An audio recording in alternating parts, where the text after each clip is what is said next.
Each year, Purdue University springs to life almost overnight as more than 35,000 students arrive to begin the fall semester. Many will fill their days with classes and their nights with studying and socializing. But for Big Ten football players, the balance of academics and athletics is a uniquely complex challenge. Student athlete, obviously they go to class like any other student, and they've got their 12 to 15 credit hours that they're taking, and what they have on top of that is basically a full-time job of, practice, meetings, lifting weights, rehab if they have an injury. So all sorts of things that take up time in their day that a normal student doesn't have to worry about. Obviously, we have tutoring for all classes for our student athletes, and most of that tutoring takes place in the Drew and Brittany Breeze Academic Center, which was recently renovated just last year, and really meets the needs of our student athletes a lot better now that the renovation's taken place. We have a lot more space for tutoring. We have a huge computer lab, 75 computer stations, so it's really meeting the space demands a lot more effectively than in the past. Well, as a department, we have the consecutive GPA streak. We've had 32 consecutive semesters now where our student athletes have had a higher cumulative GPA than the general student body, which is amazing. It's 16 years, dates back to 1997, and it's just amazing that it's gone on that long, and we're striving every day to make that goal each semester. The success of a student athlete is inherent to Coach Darrell Hazel's insistence that A players should earn A's and build lifelong skills. Well, the time constraint is so big for our guys. I mean, there's so little time for them to go to practice, go to meetings, then they got to go to class. All those things, they got to be well organized. The guys that have that notebook that's laid out that says A, B, C, and D, those are the guys that flourish the best. The thing that's also uncommon with this football team is you can major in anything and play football here. We've got on our team aeronautical engineers, structural engineers.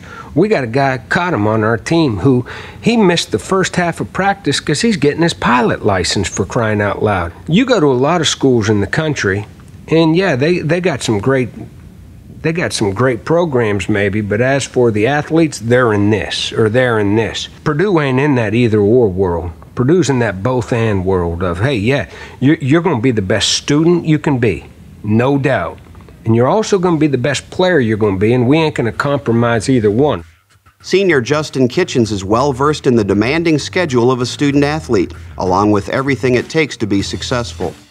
Over time, I've learned a couple of tricks of the trade, and the first step that I really like to do is to get started fast. Really go to your classes, learn the professors, get your syllabi, really plan out your schedule, know what you have to do, know your big assignments, know your projects and stuff. So then you can kind of really manage your time out. But then also with football, say if we have an away game coming up or something, I like to take my notes with me, because sometimes we have like long rides, 6 or 7 hour long rides, and there's no point in not at least looking over your notes or something. Well, when I first left to go off to school, my mom told me that make this experience your experience, get the most out of it, and really take everything that you can from it. And that's what really has stuck with me. This college experience is really what you make it. So make it the best experience you really can have. Meanwhile, true freshman Jason Tretter's experience is just starting as he navigates the change from high school to college. Yeah, I was definitely nervous because, it was hard to leave all my friends and family. I had a really close group of friends, and I didn't really want to leave them. But once I got here, I didn't really know what to expect with teammate-wise, but everyone was real friendly and made me feel like it was a family here. I got to know everyone, so it made it a little bit less harsh of an adjustment. Yeah, biggest shift from high school to college, I'd have to say, would be there's no set schedule anymore. So I have to plan out when I'm going to classes, make time for lunch and breakfast, and then I've got to also fit football in there. And the football change, it's a lot more time, obviously, because of film and everything like that. But I don't mind it because that's the reason I'm here. I love football. My dad, he played college football at Cornell a little bit, so he kind of knew how hard it was going to be to balance the academics and football. This transition into the fall semester establishes a new normal for everyone in Purdue football. After finishing up training camp, the coaching staff shifts its focus to weekly game preparation. For the coaches, your schedule changes.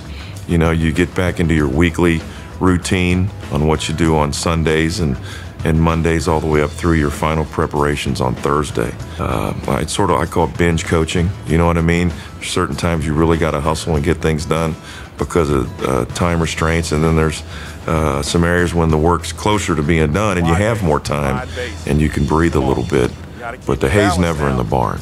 You know, there's always something we can coach. This first game is about the team that makes the least amount of mistakes, doesn't turn the ball over. You got a new head football coach at both places. We're studying all this film, but who knows what we're going to see when we show up. So you better do your job as well as you can. Don't make mistakes, and don't turn the ball over. Even though I know the offensive coordinator and have worked with him, you know, that's his first coordinator position, and the style of offense that the head coach had ran before he came to Cincinnati is different than what we anticipate. Personnel-wise, we know who they have and what they can do physically, but deciding on what to plan for from a formation, personnel that's on the field each play, it's pretty much a crapshoot right now. We have an idea, and hopefully our educated guesses are correct. And then we can, get our kids playing after that first series settled down and everybody's on the same page. And as Week 1's kickoff draws closer, everyone is eager for this season's journey to begin. I'm really excited about getting even more into the regular season. I love it here because I'm challenged every single practice. I have to give it my all, and I know that I'm with the team that's going to do something great this year and the years to come.